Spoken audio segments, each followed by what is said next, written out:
Hello and welcome to another episode of The Last Video Store, the show where I, Alexi Toliopoulos, talk to cool, funny, interesting, and exciting people about their favorite movies in the style of an old school video store rental combo, which includes a staff pick recommendation from my big old movie mind. And this episode is a special one because, dare I say it to you, happy birthday, Em.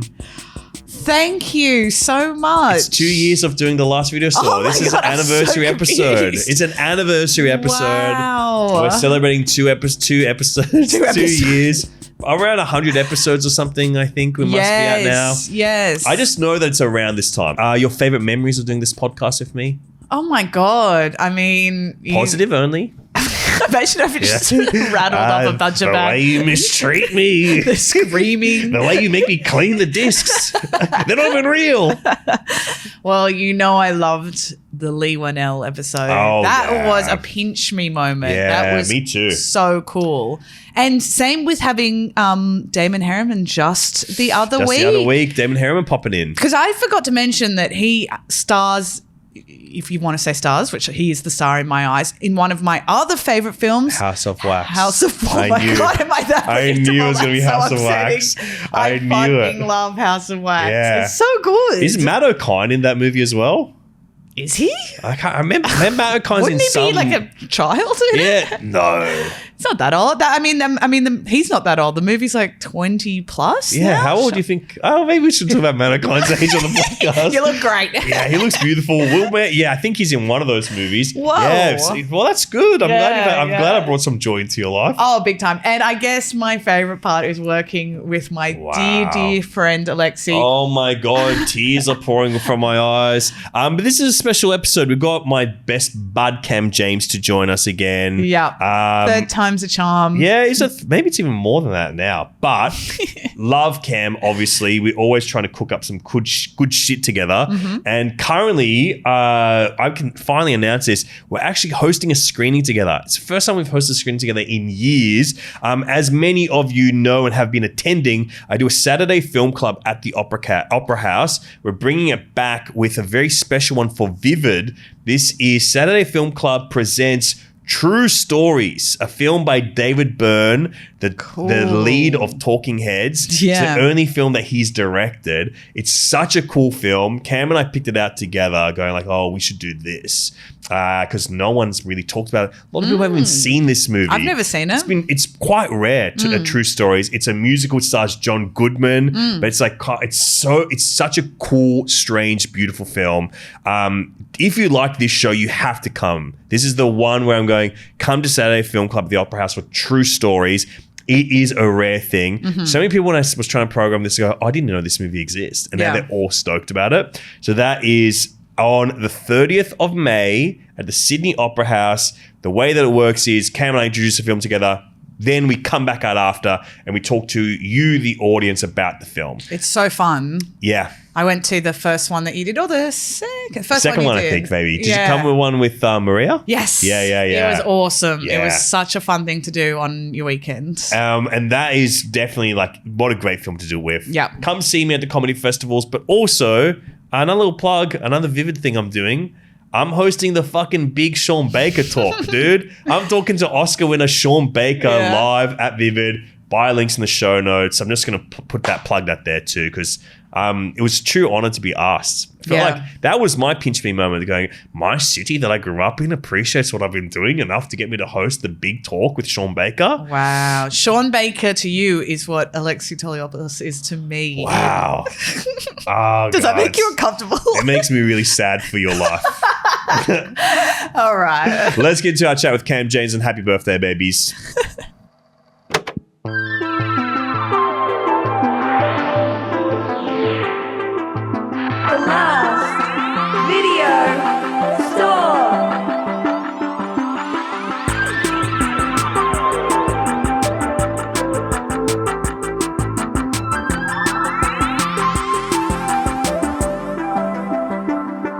Hello and welcome to another episode of The Last Video Store, hosted by me, Alexi Toliopoulos. This is a show where I talk to cool people about their favorite movies and give them a little recommendation based on their taste.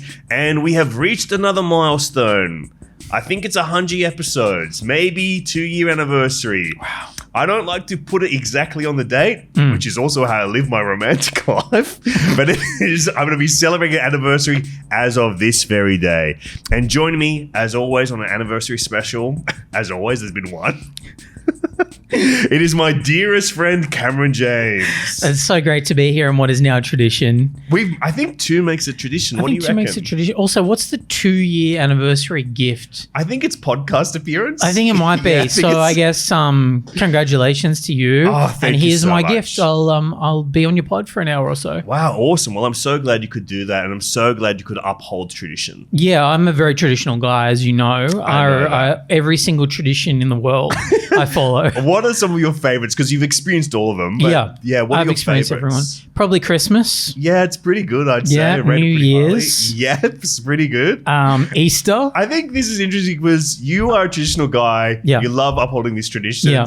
The ones you like the most are the most traditional. Yeah, I've gone for the most traditional ones. I've also gone in chronological order. Yeah, I mean, Yeah. depending where you start. Christmas. I mean, Easter is before Christmas, unless you're starting at like. I'm starting at Christmas. Yeah, so you're starting no. Christmas. But thanks for having me, and I want you to know that. Having you. I don't believe I've had the pleasure. Well, you will. Buy me dinner first. Buy me a large chai latte first, which I actually paid for You myself. paid for yourself. So I'll have myself. You'll be having a afterwards. little pleasure to yourself. I thought of you Thank you. in the wild. the other Really? day. What do you mean? Well, I was You just thought of me like if I was on I'm a Celebrity, Get Me Out of Here, what I'd be like in the I thought wild. what you would be like out there on the savannah. Yeah, okay. And I got really scared. yeah, I it's got like really this worried. guy is an early out. I was like, he's out for sure. He's an early out. He's not eating those grubs. Yeah, he's a regular Dilrock jazz singer. He's going to be out our first episode. Yeah.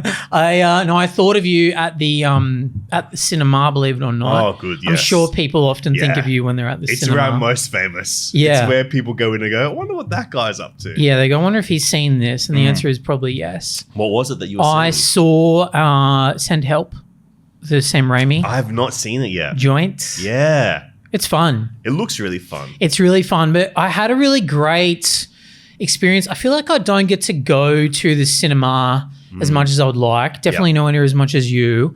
And when I do go, I'm seeking a specific type of experience, which is I want the crowd to be like a little bit playful. Oh. And I don't want them to Not be chatting. Not chatting. I don't want them to be dead quiet, but I want people having fun with the fact that they are in a live space. You want to hear a gasp? I want to hear gasps. I want to hear big Audible react. reactions. Yep. And I occasionally want to hear someone making fun of what's going on. Oh, okay, yeah. A little bit? A little bit. Kind of like, when we went and saw Straight Outta Compton at the premiere. Yes. And that was a very live crowd who were just so excited for every NWA reference. Yeah, they're like, oh my God, he's about to write a song. Like when they were watching the LA riots and the Ice Cube character, whose name is Ice Cube in the Yeah. movie, O'Shea Jackson Jr. plays as Ice Cube. as Ice Cube when he says just to his friends casually, and his friends are also in NWA. Yeah. Man, His friends, such as his friends such as Eazy-E. Eazy-E and Dr. Dre. He says, man, fuck the police. Yeah, I love and everyone in the crowd was like, oh, here we go. Here we go. Hey, that's one of their songs. That was exciting. The guy whispering to his wife, I think he's about to write a song. In 4 seconds, we're gonna hear a little bit of like, yo, Dre, I got something to say. Some guy's like, I didn't know that was a freestyle that was informed by the moment that was happening right before it. So I had a great moment during the trailers for Send Help. Wow, okay. So like pretty subdued crowd to begin with during the trailers, like silence in the room. They don't have a lot of time to start getting Thinking hyped. this might be a little bit of a boring crowd, I'm not so sure. And then this guy like bustled into the cinema and he had like a big popcorn and a big Coke. And he was like checking where he was sitting. Let the record show the way Cameron is miming this man as if Donkey Kong's entered carrying two barrels underneath each arms, phone in one hand. He's like, where the fuck am I? He's trying to figure out where he is, He's got a map. holding a candle up. It was like full a man grumbling to himself, and the only noise in the cinema really was just this guy going, what the fuck, where am I? Oh, wow. And then he had to like squeeze past people And here you are rubbing the seat next to you, go, right, I'm like, here we go, buddy. mate. He was a few rows in front, but as he was squeezing past people, the trailer for that new Glenn Powell movie, Yes. How to Make a Killing, came on or something. And as he sat down after making all this commotion with his big popcorn, his big Coke, like, ugh, and he like sat down in his chair and he looked up just as Glenn Powell appeared on the screen, and he went, "Oh, this cunt." And I just loved it, and it got a huge laugh. And I also loved that he wasn't trying to be funny. He was just like a frustrated man. Love it. Living in the moment. Yeah, he lives life on the edge. Yeah. Like he's planning everything at the last minute, it feels like. Yeah, but he vocalized Love it. and everyone laughed. Got a big laugh. And then Matt opened the crowd up. And after that, people were like, all through the movie, and it's a pretty gooey movie with a lot of jump scares and stuff. Everyone was enjoying themselves, going crazy, yelling stuff out. It was one of the most fun experiences I've had in a while. This guy sounds like the perfect audience member concocted in a lab. I feel like he was a plant. Like he's probably related to Sam Raimi or something. Hey, man, are you Sam Raimi's cousin? Are you Sam Raimi? Are you Lance Raimi? My favorite one like that, because it's a lone gunman. Like it's someone out there by themselves. Yeah. If it's a group of like teens, you go, no. I know, I hate that. No reaction from you guys, sorry. I need one, two max, two of them. 2 max, 3.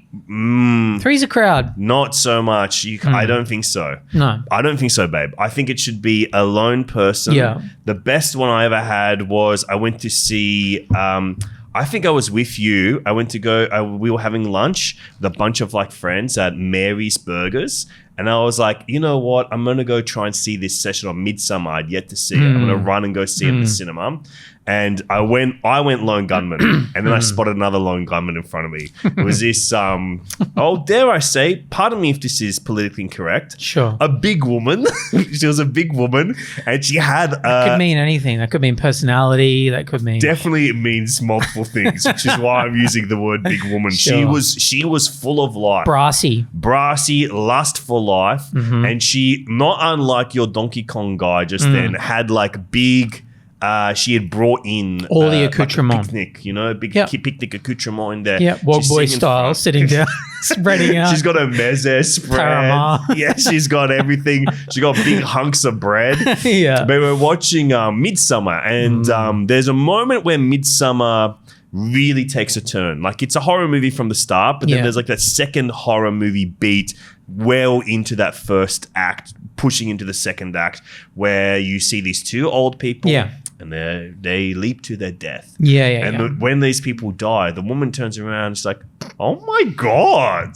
And looking around like, what the heck? Turned around in her seat. Turn around. Like to you or just like in turn general? around to speak to the space. Like she addressed the audience. It was almost like a gladiatorial in the stadium, like looking up, looking around. Yeah. And like, what the hell? Are you not entertained? And we're like, we are entertained, and you're increasing it, babe. Yeah, like, you're part of that. It was so funny to me because she was just, and every time something like that happened, she was like, oh, jeez. Holy smokes. It was like, I thought, like, you should know somewhat what the movie's going to be. But it was like truly a spectator reaction. I love that because I feel like I don't give enough big reactions to movies ever. Wow. I think when it's horror, I never scream, jump, or yell. My reaction is always to laugh. It's clenched me. I can't let it be known. I'm feeling scared. I laugh at gore. Yeah. And I'm like laughing in that nervous way where you're like, wow, this is crazy. You say you laugh at gore. Can I recommend Al you Gore. a movie? Is that what you're going to An say? inconvenient truth. Thought so. But I've been lucky enough to go to the cinemas with two giant reactors. Tom Cashman, big reactor to horror, and Damien Power, big reactor to horror as well. Damien. And like both of them, full body reactions, squirming, covering their eyes, leaping backwards. Oh my Cashman gosh. during the movie Him, which is an insane movie, was like It's about sports and horror. screaming and squealing and kept going, "Are you serious?" And they weren't. It's not even a scary movie. Wow. It's like a tone piece. Yeah, I usually go to concerts with Cashman, and he's also big reactions at concerts too. He is bigger. He's a good reactor. We've got to get Cashman I feel like into that movies. sort of stuff really makes me react better, and I want that. I want someone around that's going to amplify my physical experience. You need like a jester. I need someone in the crowd that's gonna hype me up. You need like a Flavor Flav or something. Just some kind of hype man. Now that would be really exciting. Just someone up the front going, "Come on, guys! Come on, you're crazy!" Go on, Ben Lomas, Steve Phil. Throwing lollies out. Come on, guys, let's get into it. Come on, gang. So, whereabouts have you guys been since you've been around? Yeah, anyone traveled to come see this? Who's come the furthest? I just would. I love that. I'm seeking. I think we've put this even on. more than like a story or a film or whatever. I'm seeking a vibe, and that vibe is like elusive. You can't always get it, but when you do get it, it's very special, and you want it again and again. So we're talking vibes here today. This is, I think it's like your fourth time on the show now. I think so, yeah. So usually we do a return episode. We come back in, you return some of the movies you picked up. You tell me how you feel about them. I noticed you come a little empty-handed today. I'm completely honest with you. I've forgotten what you lent me last time. Wow, they got lost in the systems. They may have gotten lost. I remember I recommended you Cutter's Way, which is, you would love that movie. Wow. But it's not the vibe, might not be the vibes you're seeking. It's tough because, you've known me for ages now, and you know that I get a little mono-focused when I'm into something. Yes. And I want exclusively that thing. I want We're looking for a diagnosis. Well, I think it's just I have an overactive imagination. Wow, that's true. And last time I think we were talking about noir. It was big time noir stuff. Yeah. I remember you picked up Sunset Boulevard. Yes. Love it. And we had... we also watched that Billy Bob one. Yeah, one last move. One last move. One last move. Amazing. Loved it. Horrifying noir Loved it. film. It was insane. And then... I can't remember. There was another one else, but I remember I recommended you Cutter's Way, which is Jeff Bridges and... I can't remember his name. The dad from Home Alone. Yeah, I know the guy. Yeah. Peter something? No, that's the character in Home Alone. Yeah, Peter McAllister? Peter McAllister? He's also in The Sopranos. Yeah, he's also in The Sopranos, also in After Hours. Great actor. Yeah. Peter McAllister. Peter McAllister. The father. Yeah, Peter McAllister, the father. He'd like a hotel room, please. Do you know what? We probably said all this last time I was on. I think so. I'm having a little bit of deja vu. Yeah. But you were in a noir space. I was all about it. But then, as often will happen when I'm in one of these moods, once it's gone, it's gone. Moods, yeah. It's like all of a sudden, I don't want to watch noir for a while, and it'll be a new thing, and I never know what that new thing is going to be. It could just be an offhand thing, or I catch 3 seconds of, the movie After Hours, and all of a sudden I'm like, I only want to watch things that are set in one day. Yeah. Or I only want to watch movies with Peter McAllister and Catherine O'Hara. Yeah. Okay, well, I got 3 movies, at least maybe. 3. I can splice her into some Sopranos eps, I suppose. Or it's, I only want to watch movies about angels or something. Like I get really specific. And I guess I moved on from the noir thing and I didn't watch it. I apologize. No, because I'm only about the vibe. And that recommendation lasts forever, Yeah. Sure, you're meant to return it within 7 days, but that is just the loose premise of this program. Yes. But, the recommendation is there for you for life. When the next time you go through your cycle of noir, there's one waiting there. Cutter's Way is there. You will adore Cutter's Way. Well, that's the thing. Like these sort of movies, and often you are a good font for this. You're a great font. You're a sans serif. You will recommend something to me and you'll explicitly say, you will love this. And then maybe 2 years goes by and I finally watch it. And then you go back to me and you go, hey, I've got this great recommendation for you. Go, I'm the one that gave it to you, mate. I would never recommend anything to you because I know you've seen most of it. But I will credit you. I'll go, Lexi's been saying I should watch this for years. After Hours is an example of one of those. I think it took me 4 years to watch it after you recommending it. And I loved it. And now it's a go-to picture. Beautiful. Well, today, what vibes are you seeking? You've been on a different bent, or should we just get straight into talking about some of the movies you want to talk about? Maybe the vibe will reveal itself. Okay. Well, but I think it's a really hard one to nail down, but I do think it's there. And I think you will have a bit of fun trying to recommend something in that one. I have planned to have fun. Yeah. I'm a font. It's Yeah, halfway Comic there. Sans. Well, head over to the new release section, pick up a new movie, then head around, pick up a couple of weeklies, come back, we'll talk about them, and then the font shall spray. Okay, what? I don't know. Font, I thought it was fountain. yeah, I think it might be. I don't really know. Me neither. I've heard people say that word, but I don't have a visual of what I imagine when I hear them say it. Well, while I'm in the new releases, why Yep. don't you look up what a font is, and I'll meet you back here in 5. Beautiful. New release. A font is a specific digital or physical set of characters, letters, numbers, symbols sharing consistent design, weight, and size, such as Arial, bold, 12 point. That's what a font is. And Cameron James, you are many wonderful fonts, and you've picked up many great films. I have. You've got a new release title here, a film that I quite liked quite a lot from last year. I was lucky enough to see this wonderful film at the Sydney Film Festival. It is directed by James Griffiths. It is called The Ballad of Wallis Islands. Comedy. Yeah, I fully head over heels with this movie. Just loved it. Didn't know what to expect. I knew that it was based on a short film that they had made a long time ago, 17 years ago. Wow, really? I didn't know that. Tim Key is one of the stars of this movie, and I believe he co-writer. co-wrote the film. With Tom Bazin, who's the other star of the film. Carrie Mulligan is also in this. But she she's didn't not have- in the short. Have much creativity too involved. Her creativity is strictly in her, role as an actor. One of the great actors. Great modern actor, yes. Yeah, one of the great modern actors. Loved it. I just didn't know what to expect. I've been a big fan of Tim Key for a long time as an actor and a comedian and a comedic actor. Yeah. I couldn't be a bigger Alan Partridge fan, and Yeah. he's been a huge part of that show and universe for the last 10 years. So I was very excited to see it. I've seen his stand-up shows when he's come out here, and they're kind of I don't know if you've been lucky enough to see him, but they're theater pieces. Yeah. As much as I wouldn't even say he's a stand-up. They're Yeah. like comedic theater shows with a very specific vibe and tone.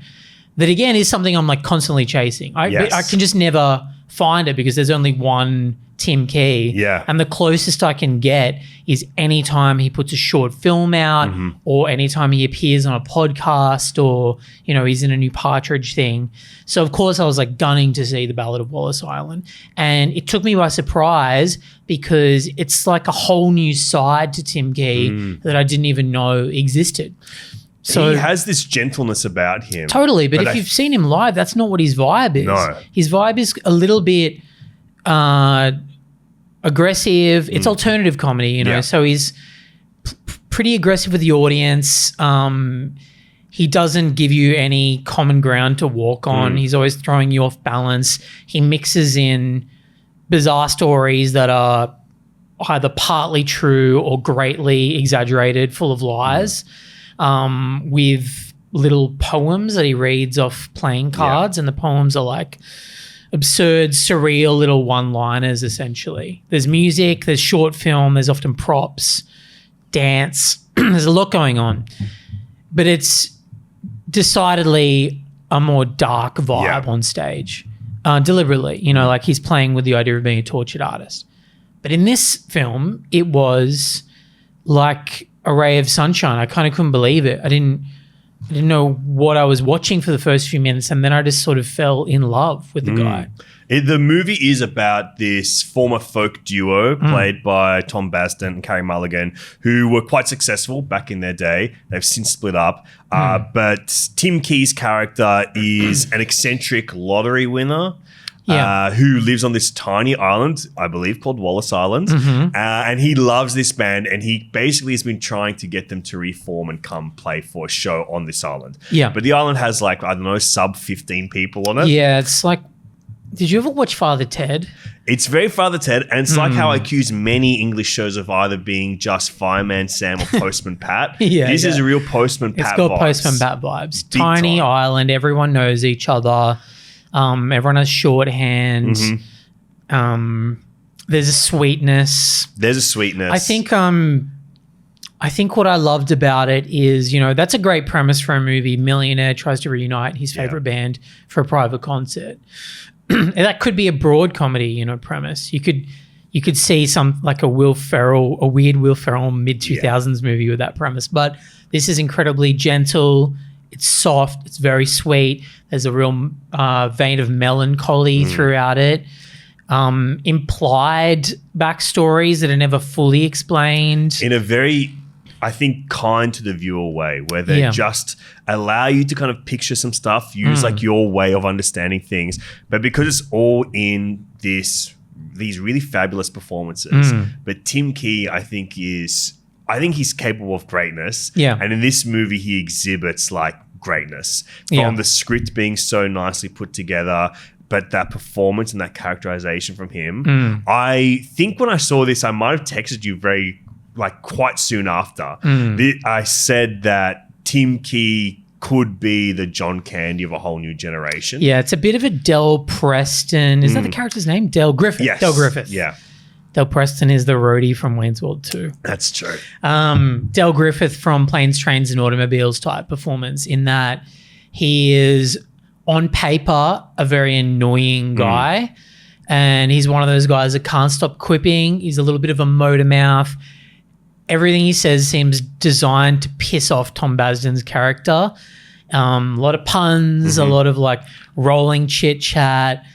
But I mean, if anyone else is playing that character, even for example, say like a Zach Galifianakis in the 2010s, it would get pushed to a point where it is unlikable. Due Date. We're talking Due Date. Due Date style, which is like Due Date is the biggest Planes, Trains and Automobiles ripoff maybe of all time.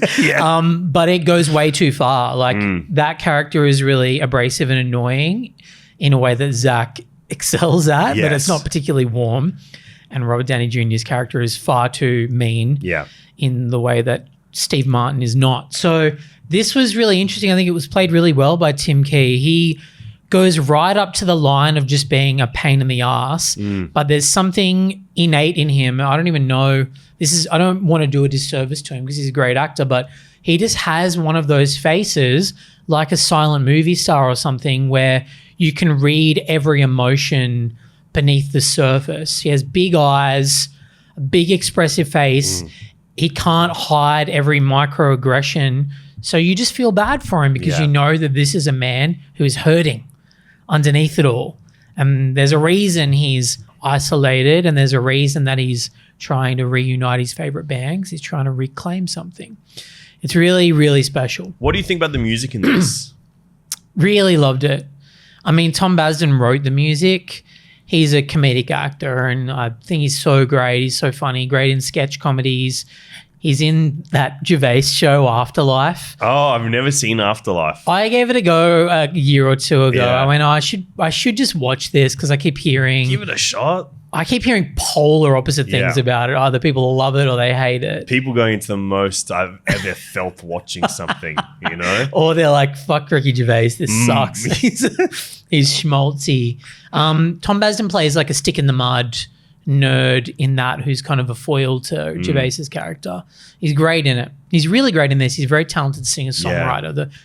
I believe that this is music that would have been popular in 2010. It feels so like on point with that. And I think like it is, I like that you use the word schmaltzy because I don't think this movie is schmaltzy. Not at all. Like No. I think it can almost play in that area, but it never falls into twee, never falls into schmaltz. It steers away from it every time. Steers away from it every time, but because the emotions feel quite real. Yeah. And then I think the comedy in this is like it's not like typically groundbreaking comedy in it or anything. No, it's very gentle. Very, very gentle, but there is like this currency to the comedy. Like it feels pretty fresh, new wave kind of comedy, the way that you would think of Tim Key. And I think that being applied to this kind of like gentle comedy that we're familiar with, you know, it's not too far removed from something like The Commitments or Full Monty. Yeah. Local Heroes, another movie that you mentioned. Totally. These are all like I just feel like there was a time when there was films being made that were small human comedies with a bit of drama, sometimes a bit of magic realism, and they were about communities, small towns, and either a threat to that community or someone having to learn to love where they're from or love a new small town that they've never been to before, I love the Full Monty. Yeah. I think it's a go-to comfort movie for me. But it was because you mainly want to see Tom Wilkinson's dick. And sadly, you never get to see anyone's dick in the movie. You just see your ass. If I could change the song, I'd be like, take your hat off. Don't leave it on. Take it off at the beginning of the movie, please. Please. Save me an hour and a half. Pop that pecker out. Show me that Todger. Show me the Todger. One last thing on this movie, Ballad of Wallis Island. I think because it's a comedy, it is worth noting how visually beautiful this movie is as well. Totally. Like shot beautifully. Wallis Island is such like a wonderful character like to it. Like there's so much lovely, like even color is really lovely. Yeah. So there's kind of like these nice moody blues and grays that I think work so well in visually capturing the sweet melancholy feeling of this film as well. It'll make you want to go to those sorts of places. Yeah. Like I remember when I saw Banshees of Inisherin, all I wanted to do was go to like a little tiny Father Ted Island and, just off the coast of Ireland somewhere and be on a sheep farm. And I mean, I'm a sucker for that core, like fisherman core anyway. Oh, yeah. You'd love to be a cable knit sweater I'm guy. obsessed with cable knit But you sweaters. can't do it in our climate. I know. We just don't live in the right country for it. In the dead of winter, if you're wearing a cable knit, you're like, I'm itchy, I'm scratching, I'm sweating, I'm schwitzing. Yeah, it's not, we're not in the right place for it. But when I have been lucky enough to go to the UK, Scotland, Ireland, I feel so at home there. Buy it on the way in, land at Heathrow, pop the cable knit on. I've heard wonderful things about Heathrow. Oh, you'd love it. You'd love it. We're going to move on to your next pick. Weekly. You've gone to the weekly section. You've picked a film that it's interesting because I think it's quite near and dear to my heart. But I reckon it's an interesting film for me where I feel like let's get into it. You picked up a film from Terry Zwigoff based on Daniel Clowes' graphic novel. Yeah. You've picked up Ghost World. Cult. Yeah. I'd seen it before, not for a long time, but I've just fallen in love with Daniel Clowes. It's like a new thing for me. Because you were never a comic book graphic novel guy. Famously to the people that listen to this podcast, to them, they would know this offhand. When you said Ghost World, wait a second, Ghost World, I wonder if Cameron knows this is based on graphic material. Famously, he hasn't really gotten into those until that one episode of Special Features where Alexi recommended Cameron a bunch of comics. Yeah, I got really, you recommended me a bunch and then our friend Justin Hamilton did as well. Of course. And I found my way in. I currently have, I think, 3 graphic novels on loan from Justin Hamilton. I have like 3 on loan from you that I still haven't given back and I've read them and I love them. I still have your giant fade out. I was looking for them. Yeah, I've got You're trying to absorb them. I've got them. I should give them back. Got in through the DC ones, which I think is probably a gateway for a lot of people. Course. You Batman. You go, I want to see what the Long Halloween's actually about. You see all this stuff, and then you go to Superman, and you love all that. Then you go maybe to an Image comic, and then you go, that's actually, exactly what I did. I went to stuff. Criminal through you and the Fade Out.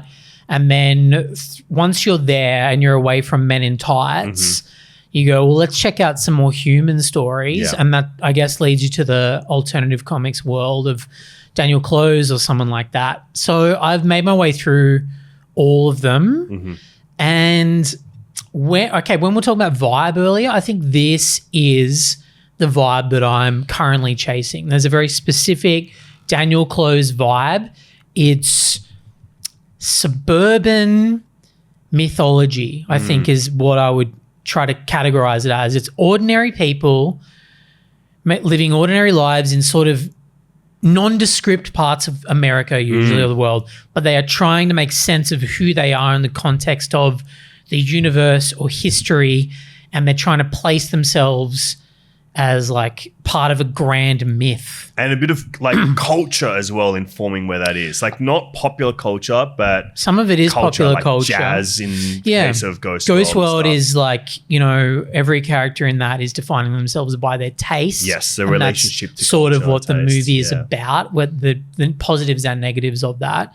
But his latest 2 books, which I would recommend to you if you haven't read them, Patience and Monica, they don't even go anywhere near pop culture, but they're about like who am I is what they're about, in the context of history and the cosmos and the universe. And because he's a little bit of a nihilist at heart, like they're not optimistic stories, but there is a real beauty in amongst the nihilism as well. And I think Monica actually was one of the most life-changing reads I've had in a long time. I've never read anything that creative. It's one long story broken up into 9 chapters, but if you don't want to look at it as one long story, you don't have to. They're all different genres, like different visual vignettes. Styles. Oh, this sounds right up my alley, Cam. They're all told from different perspectives. Some of them are grounded in reality. Some of them are pure fantasy. Some of them are set in the future. Some of them are genre stories. But really, they're all part of the subconscious of the main character, Monica, trying to deal with the things that have happened to her and trying to give her life some sense of myth so that it makes sense and so that she feels important. And Patience? Patience you will love as well. It is a time travel action story. Done. Sold. But it's Daniel Clowes style. So I can't even imagine. Fucking wild. And it's beautiful and it has body horror in it and it's sad and melancholy.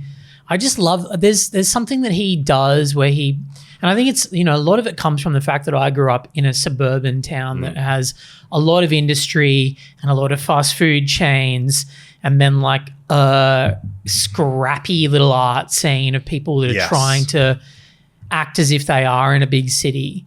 I can relate a lot to these characters who are kind of wandering through car parks and shopping malls and sort of suburban wastelands trying to feel like they're part of something bigger. Ghost World is all about that. I think Ghost World, it's a film that, for those who haven't seen it, it's about 2 teenage girls that just graduate high school. And they're, I guess, trying to find who they are in a way. There's a little bit of cynicism to who they are. Yeah. And they befriend this strange older record collector played by Steve Buscemi. And this has like a magnificent cast. Thora Birch, Scarlett Johansson, Steve Buscemi, Brad Renfro, Ileana Douglas, and Bob Balaban make up the core cast of this film. And I'm like, come on, that's like a bunch of my already favorite insane. names. Yeah. And then there's also Dave Sheridan playing the character Doug. He's probably most well known to people as Officer Doofy from Scary Movie, and also as the mullet guy from all those Red Hot Chili Peppers music videos. He's like a groundling, and he's playing like an original character that's not in the comic. It's a character that he invented. Because it's a kind of an interesting adaptation because Clowes and Zwigoff have a good relationship. I believe they did Article Confidential after this as well. But then Clowes has done like the illustrations for Zwigoff's other movies, whether it be the poster or like DVD cover, something like that. And Zwigoff made the Crumb documentary before this, so he's clearly like very interested in this world of alternative comics. And if no one has ever seen the Crumb documentary, it's just called Crumb, about Robert Crumb by Terry Zwigoff. It's one of like the essential documentary portrait films. And like they kind of go hand in hand because the Crumb character or the Crumb real guy is really similar to the Buscemi character in this. He's a guy that lives outside of time. Buscemi's character in this collects like records from the 20s, like old blues and jazz. I mean, another Zwigoff movie, Louie Bluey, is like all about that scene as well. It's a really odd, like the movie really and the comic are both about people that are sort of in the middle of nowhere in like a ghost world, a town that is kind of moving on without them. It's not a main city. It's populated by strip malls. They feel like they don't have culture, so they're trying to collate different quirks and affectations to give themselves some sense of identity, even going so far as like the Enid character looks different in every scene, which comes directly from the comics. Every time you see her, she's got a new haircut, different glasses, her hair's a different color, she's wearing different style clothes. And the Buscemi character is a guy that relishes in the old. He collects like old, like kitsch. kitsch, Yeah. cancelable art, like the sort of things that that Rob Crumb would be drawing. Yeah, you sort of like, The kind of things that your grandpa will show you once and you go, okay. Stuff that like literally my grandma has like a mug on her shelf that every time I go see her, I'm like, you got to put that away. Come on, That's put a really, cloth over it, man. It's really not okay to have that. But it's like these are people that are collecting quirks to try and feel like they have some sense of culture in the small town they belong in. And I think what elevates this movie to me is that it crosses over at some point into not quite magic realism, but some sense of... It dances a line, right? There's like a borderline supernatural moment in this movie where Enid, the main character, boards a bus and leaves the town, and the bus may or may not exist. Yeah. It's up to you. You can either choose to believe that she's imagining leaving this town and finally going out and seeing more, or did she actually leave, or is it a suicide analogy? I think there's it's a lot of different ways to read it. Really nice way you're putting it, because it's like, I think this is a thing that is unique to cinema storytelling, which is, it's different from, literary storytelling, a written word, book, as I call it, book storytelling. Book telling, which is, in a book, that's magic realism. But in cinema, you can get away with a lot more. And so, yes, there are films, obviously, like, Guillermo del Toro type shit, where it's like, that's magic realism straight up. But in cinema, something like that you can get away with, and I think it's just cinematic. Like, it's how you describe it, as like, not quite movie magic. Yeah. Which is, I'd say that's when you see E.T. or something. For sure, that's movie magic. That's when movie you see magic. E.T., yeah. Anything you'd see at Universal Studios, that's movie magic. For sure. But something like that in Ghost World, where it's like, I'd say it's like a poetic image. Yeah. And it could be real, could not be. Same with like, Sean Baker, the ending of Sean Baker's films where they go Florida to Project. Florida Project, where they go to Disneyland. Like those kind of things where it's like, this could actually be happening, it could not, but we're showing it to you as if it were. It's up to you to interpret it. I think that's just really cinematic storytelling. Totally. I think like, I really want you to read Monica, because I feel like Dan... I'm probably going to go past a bookshop after we say goodbye today. It's also a really beautiful thing to have in your house. I think you would enjoy having it on the shelf. I love to have beautiful things. It looks in my amazing. But Dan Clowes loved working on this film so much, and I feel like, because that's an image that's not in the comics. Yeah. This idea of this bus that may or may not exist. Writing that with Terry really informed some of his later work, and in particular, Monica has a lot of moments like that, and in particular the ending where it crosses over into a zone that, is fully up to you to decide whether it happened or not. And it's breathtaking. I loved it. This is a film that's like persisted for me in interesting ways, because I would have seen it as I was in high school, like towards the end of high school when I was working in the video store. And it was appealing to me. It was in that art house cult section. It was about teenagers. I wanted to see movies about teenagers. And obviously, as a kid who's working in a fucking art house video store at 17, I'm relating to the Thora Birch and Scarlett Johansson characters quite a lot.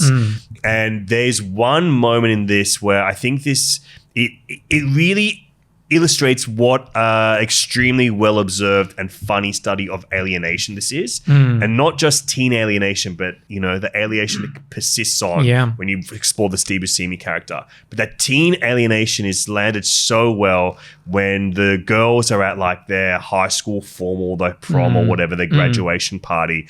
And there's just a shot of them looking at one other student who's like kind of like a nerdy looking chubby guy, a husky guy, just eating a piece of cake.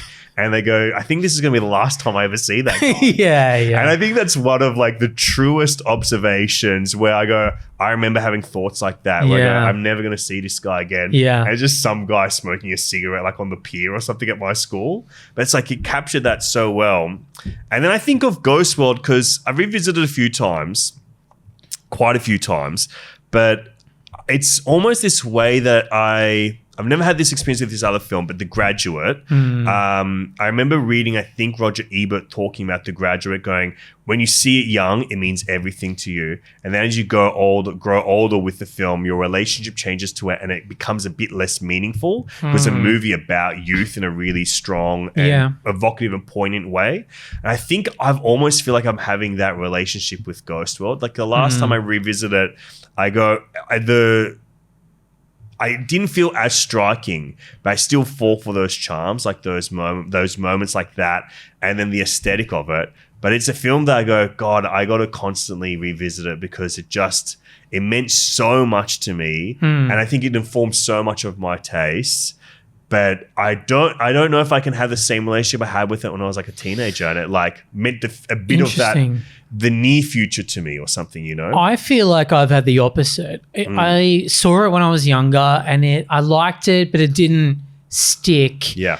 And it's only kind of recently that I've realized that this writer and this filmmaker together have tapped into an experience that I had a lot as a kid and a teenager and someone in my early 20s living in the burbs and not having a car and not really having a job or any hobbies outside of music. Yeah. And the amount of times that we would just walk around and ritualize nothing, like the way these girls do. They make a day out of, let's just follow these two weird people that we see in a diner. And it captures that malaise of you've graduated school, you haven't gone to the next thing, and you're just stuck. I really relate to that in particular because when I graduated school, I had 2 years before I went to uni. And in that time, all my friends just went straight to uni. So they were all moving on and I wasn't. I was like trying to play music and I was working in this crappy theater restaurant and I was working at a bar at a racetrack. Yeah. And I had so much free time. Rock DJ lyrics. Yeah. You're learning a Johnny Depp, Jack Sparrow Exactly. impersonation. I just had free time and I remember me and my friend Jared would just kind of hang out at the shopping center for hours and look at people and sort of like ritualize doing nothing. Yeah. In a way that these characters do. And it's something that's so gone from my life now. Like I never have time to sit around. I can't remember the last time I was in a shopping center, but I spent days, weeks, months, years in these things and just looking at people and imagining what their lives were like and coming up with weird backstories for them. And when was the last time you were on an escalator with a honeycomb thick shake, you know? Like I know. That's to me what being in a mall is about. I'd die for a honeycomb thick shake right now. Just sitting on an escalator, looking around. Yeah. Going, God, I'm going to see a guy I know in a second. Or just like, what's that guy's deal? Yeah. Just looking at someone. Yeah. And that's sort of what this movie is. It's like captures that feeling really well and it articulates it in a way that I am really responding to because I guess I miss it. It's like this is a time of my life that is now nearly 20 years gone. Yeah. And I'll never get it back, which is good, but it's nice to revisit it through art. That's something I think about is like the pleasure of being bored. It's something I don't often feel anymore. But when you see a great piece of art that can capture that, there's something really potent there. Totally. May have actually sparked another recommendation from me to you. But we've got one more film. I'll give one more recommendation from Ghost World. Talking about the Daniel Clowes comics, the Ghost World, you can get the graphic novel compendium of it that also comes with the script to the film. Huge, great buy. If you love Ghost World and you haven't read the comic, pick up that version. You can get both together and like really experience like what the translation is from the text to the screenplay then to the screen because there's a relation between them. It's not the same thing being copy and pasted. I'll also say there's like whoever was the casting director on this film. Yeah. I rewatched it the other day and I was like, I can't believe how well they've cast these people because they look like Daniel Clowes' drawings. The extras in it look like drawings. Wow. Well, I'm going to tell you who it is. Her name is Cassandra Koulakundis. She nailed it. Also cast One Battle After Another. Oh, wow. So she's up for the first Academy Award nomination for casting. Her, There Will Be Blood, The Brutalist, Licorice Pizza, Punch Drunk Love, Magnolia, Phantom Thread, Boogie Nights, The Master, Inherent Vice, Ghost World, and two big-time favorites of yours. Harold and Kumar Go to White Castle and Halloween H2O 20 years later. Blood is thicker than water. Blood is thicker than water, and thicker than it all is LL Cool J, Joseph Gordon-Levitt, and I can't remember the guy, but that little boy from Jumanji's in that movie, isn't Alan he? Parrish. Alan Parrish. I'll never know his real name. I just know him as little Alan Parrish. Yeah, little Alan Parrish might be in it. That's great. Well, good on her. I hope she wins the statue. We're going for you, Cassandra. We're going to be voting for you at the Oscars this year. But your last pick here is, I think, playing in a similar space in a darker, nightmarish way. We're looking at a surrealist, a step further into the surrealism, into the nightmare, not unlike a movie we've talked about before on this episode, After Hours. I reckon this is Ari Aster's take on something like that. You picked up Beau is Afraid.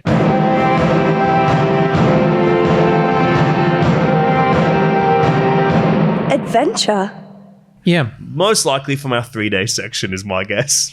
Yeah, it's probably in the 3-dayer. Yeah. It's what, it's 3 years old now? Yeah, I reckon when you bring it back, I'll put it in the weeklies. Yeah, it's probably, it needs to be in the weeklies. So when I was beginning my Daniel Clowes journey, I wanted to read and listen to every interview he's ever given. And a bunch of them are with Ari Aster because they're tight, apparently. They're good mates. And how interesting. Yeah, they've become really good friends over the last few years. In fact, Daniel Clowes is in Eddington. He has a weird part in There's Eddington. similar anxieties that they bring to their work that I'm sure floats in their head. Definitely. They both seem like naturally anxious guys. Ari Aster said at one point that when he was making Beau is Afraid, he wanted to make something that felt like a Daniel Clowes book. And I think it does in a way. It kind of feels a bit like a Velvet Glove cast in iron. So I finally watched it. And this has been one that, I think I wouldn't say I slept on it. Yeah. I full on avoided it. Yeah. I wasn't drawn into the marketing. The imagery wasn't grabbing me. The runtime wasn't grabbing me. It's a long film. It's a commitment. It's a commitment, not like The Commitments, which is a breeze. Mustang salad! That's a breezy 2 hours. But this, ironically, The Commitments you can watch really easily. Yeah, exactly. But this one is a proper commitment. It's like 3 hours or something. Yeah, it's long. I remember I saw it by myself on my birthday. At the cinema. Yeah, I was just like, I just want to go see this movie. And I went, and I flat out, I had such a uproarious, enjoyable experience watching this movie. Interesting. I still don't 100% know how I feel about it. And I think that's why I wanted to bring it to you because I would never say I loved this. And I don't think I could ever, in good faith, recommend it to people. It's a real specific thing. You got to know the person. You have to know, and that's not a good thing. If you if the only way you can enjoy this movie is if you're like, I know Ari Aster and I know his influences and I know what he's going for. And I know what you and your taste is. I don't know if I would recommend this to you, even though it ticks a lot of boxes that I know you like. Yeah, I mean, definitely on paper, this has a lot of things that there's crossover with a lot of things that I've definitely told you that I love. Yeah, such as Nathan Lane, Amy Ryan. Obviously, I love the cast in this movie. Parker Posey. I don't dislike a movie with dream logic. I have a fondness for David Lynch. I have a fondness for even his more outre stuff like Inland Empire or whatever. And this is maybe closer to Inland Empire than it is Mulholland Drive. Yeah.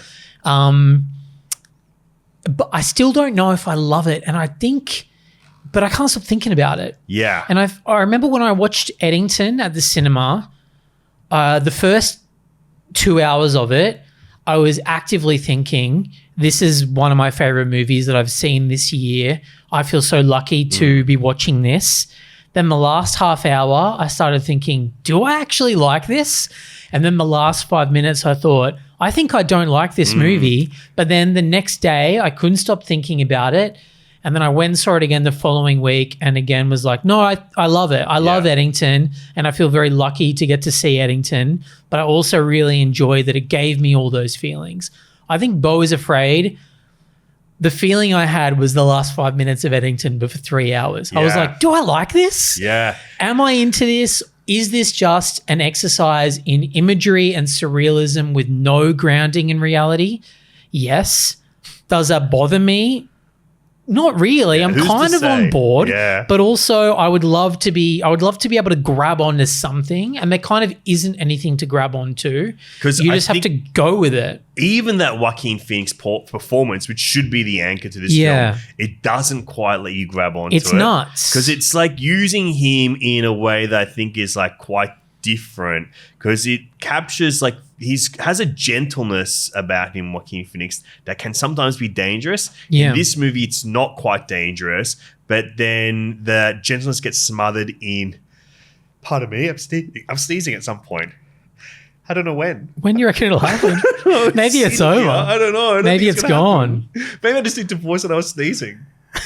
I don't know. Do you think it'll come back? Something happened to me just then. I don't know. Yeah. I think a ghost walked through me. Maybe. I think I got scared. It's funny. But its gentleness like kind of gets smothered in that anxiety. And then that gets fueled by like this psychotic, surrealist world that like blooms around him. So the danger is around him that gets put onto him. Yeah. But it's still not like there's something about it where he is the perspective character, but then you're still seeing the way the world sees him more than anything. Yeah.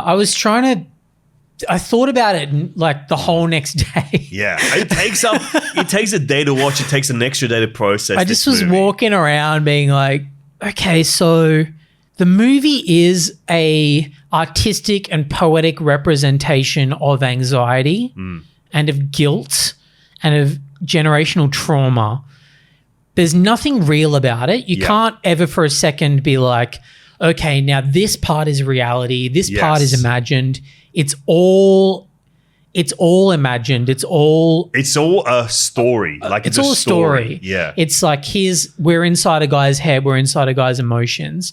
And that's interesting. It is exhausting. Yes. And I feel like I got it within the first hour, and then it didn't take me anywhere new after that, but I did enjoy all the imagery that came along with it. I think what it does well, or what it is seeking out to do, because it's kind of like this Odyssey take on this guy's anxieties and this kind of physical journey he's going on. How would you get? I mean, like, how are you going to describe the plot to your audience? What would you say? I would say literally, it's about a guy trying to get home for his mum's funeral. Yes. Right? Yeah, That's literally what we could say in the log line. Yes. An anxious man tries to travel home to his mother's funeral. Along the way, he's beset with He troubles goes on or a whatever. picaresque journey. Yeah, through picaresque. space, time, and His own place, mental own state, his own psyche. brain. He goes to the woods for watch a play He's in that a he's play. in. He That's, ages. I think, claymation to my memory or something like that. It's like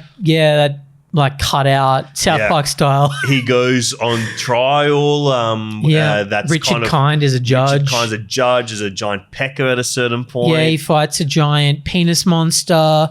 He has sex with Parker Posey. I mean, that is like the Odyssey. She There's a dies. big one-eyed monster in that as well. I mean, obviously that's what it's riffing on. It's riffing on that, which is kind of fun. But it's so like, it's like watching a Dali painting for 3 hours. That's the surrealism it's playing with. Yeah. And it's playing texturally as well. Like each of those segments that we just, rattled off, they're all different feeling. They're all different texture. It's a new vibe They every look 40 different. minutes. And a big complaints to people were not being able to hone in on those textures. Whereas I'm like, yeah, that plays weird, but I loved it. I definitely liked all of it. And I think, but I don't know if I did. I still don't know, but I enjoyed the experience of watching it, and I enjoyed what it made me feel.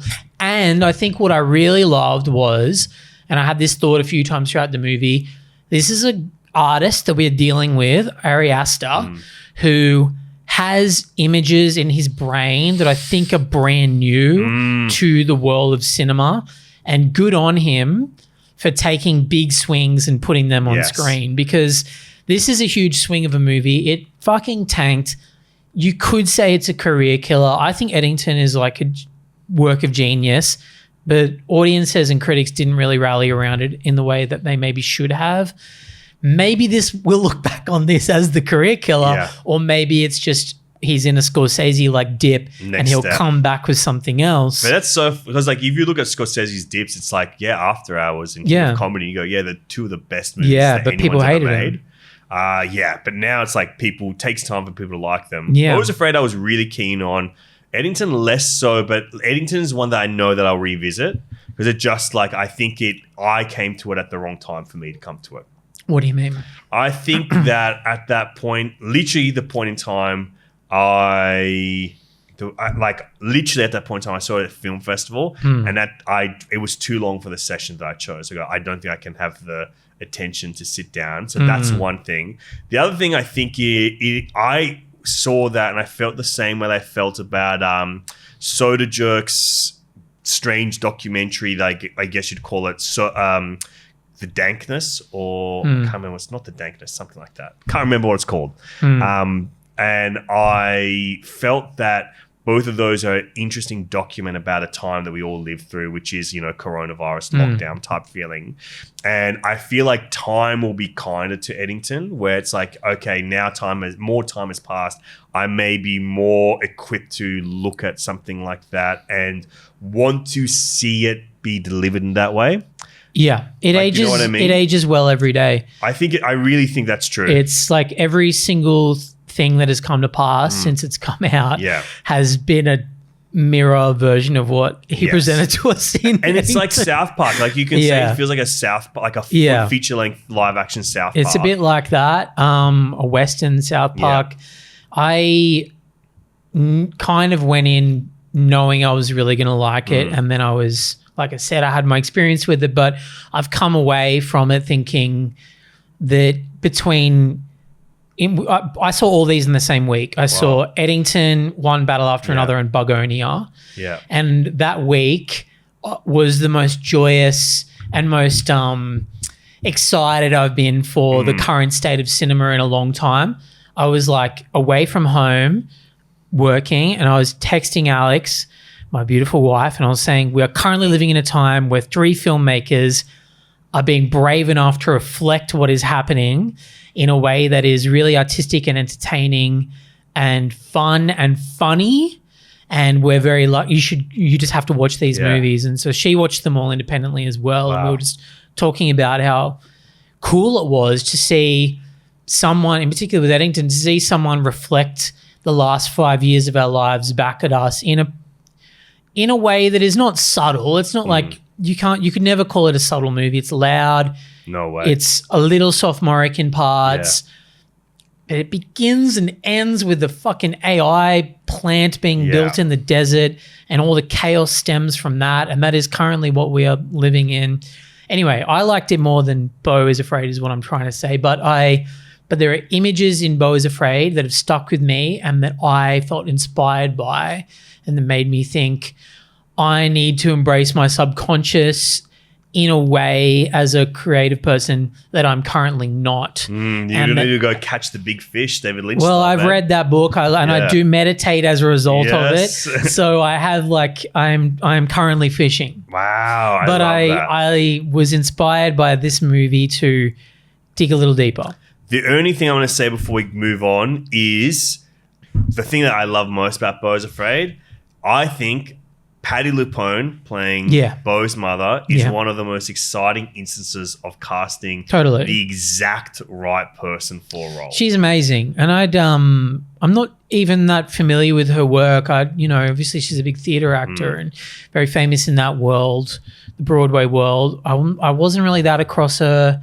Always knew the name, but I'd seen her in that Marvel show that she's in. Yes, you love Agatha. Agatha all along. Agatha all along. And I liked her in that a lot, and then loved her in Beau is Afraid. Everyone in the cast is great. It's Nathan Lane and Amy Ryan playing fucking villains. The only way to make it better is if Nathan Lane played the mother. Oh my God. But as he does in The Birdcage? Yeah, either in The Birdcage or in Goldmember where it's someone else's voice. He's Beyonce does the lip-syncing voice. to Patti LuPone. So I still don't fully know if I like this movie, but I think it like you said, it's a nightmare version of that sort of vibe that I am currently chasing, which is, mythologizing the mundane, mythologizing a life in the suburbs and, turning your own small existence into something cosmic and big and, mythological. Beautiful. Well, I got 2 recommendations for you that it will, I think, be in that same path. Okay. Staff pick. So your staff picks today. I'm going to give you 2. Okay. As I like to give you 2. I like to overwhelm you so you never watch them. The first one I won't spend too much on because I don't think I need to sell it to you very hard because I feel like you may have already seen it. Okay. If not, I think you'll really, really love it. It's a film we talked about on this podcast before because I had the director on it, but Problemista by Julio Torres. Comedy. Haven't seen it, but I love Julio and I love his show. So Yes. I think it's been on the list. Yeah. His true crowning achievement is Problemista. It's basically, I think what Julio does so well in his comedy is that idea of surrealism of taking a feeling and then translating that into a visual cinematic image. And I think he doesn't do anything better than he does in Problemista when he is able to take this feeling of being like, a migrant, not at home, not at place, and then turning that into these visual images with Problemista. I think it's like the great surrealist comedy of right now. Great film. That's a great reco and I'll definitely watch that one, I promise. Have you seen him live? Did you see him in Melbourne last year? Yeah. I love that show. Me too. I really love the Shapes one that is a Netflix special. Yeah. I saw that live years and years and years ago. So I'm really looking forward to seeing where My Favorite Colors one ends up because I feel like what we saw was early days. Yes. And it was really fun and I loved it.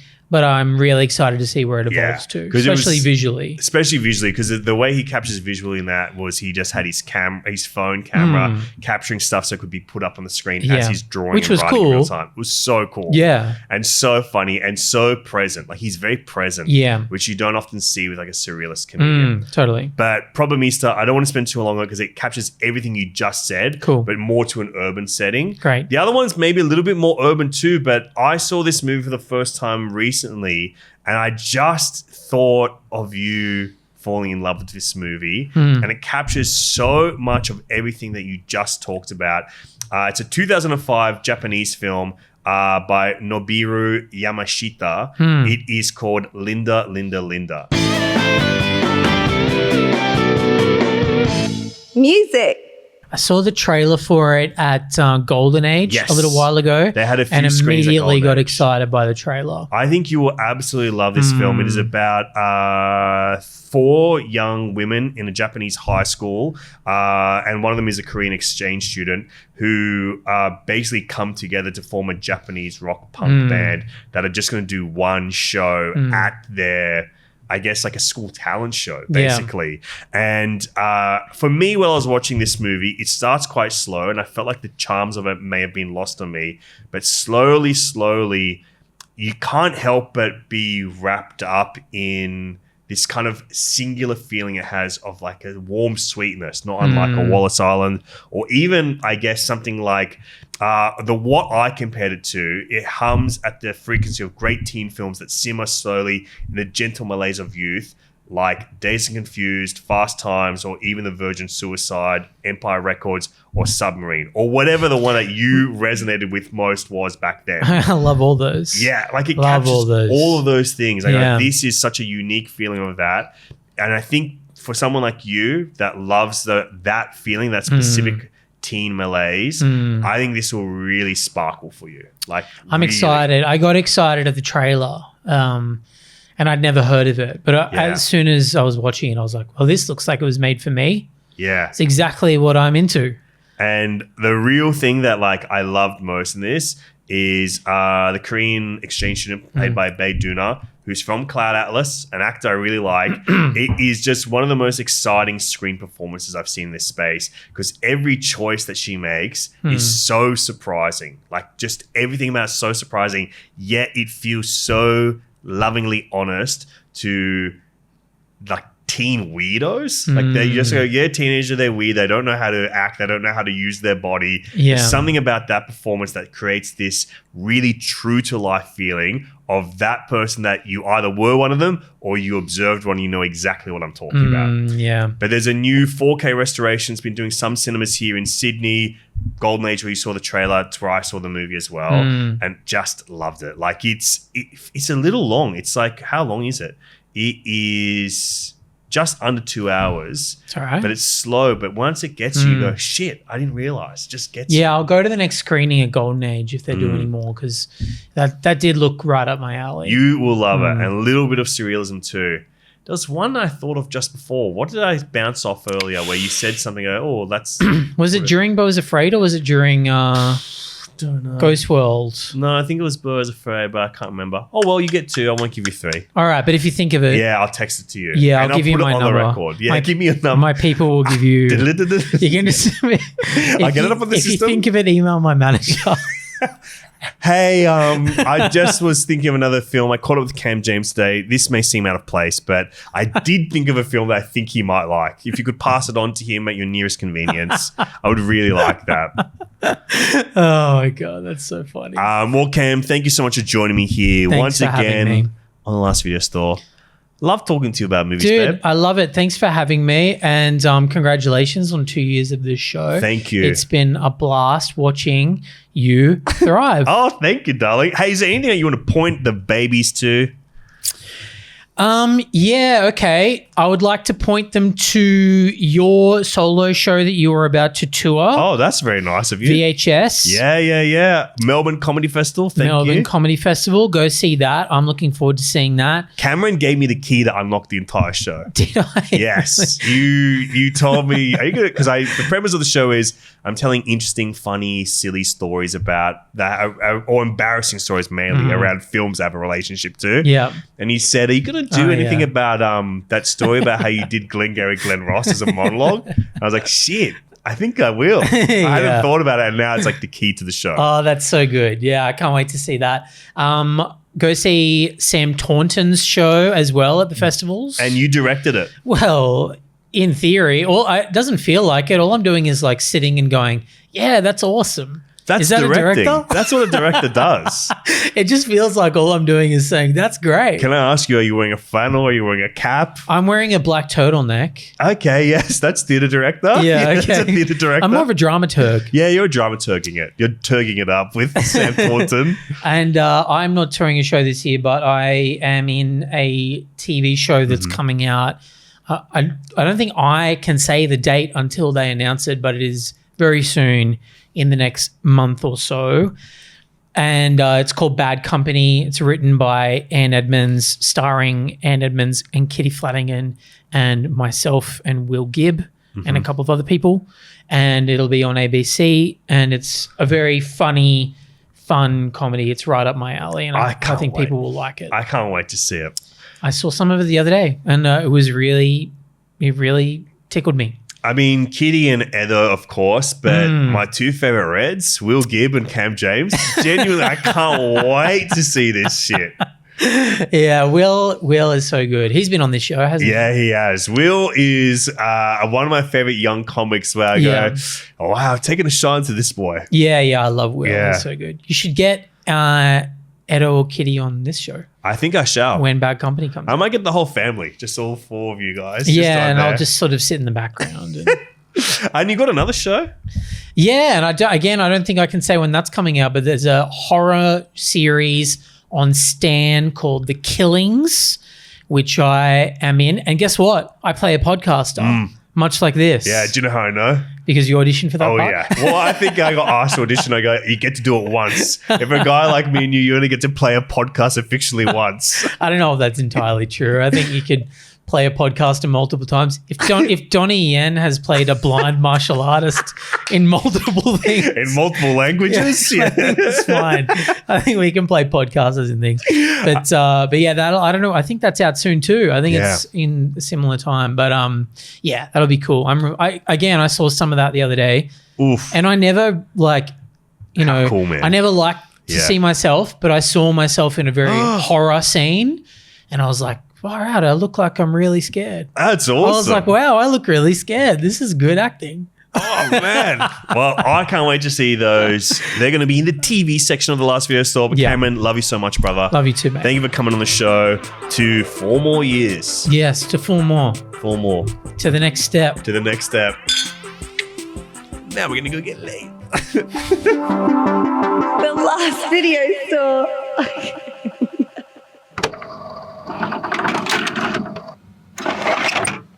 Thank you all so much for joining us on another year of The Last Video Store.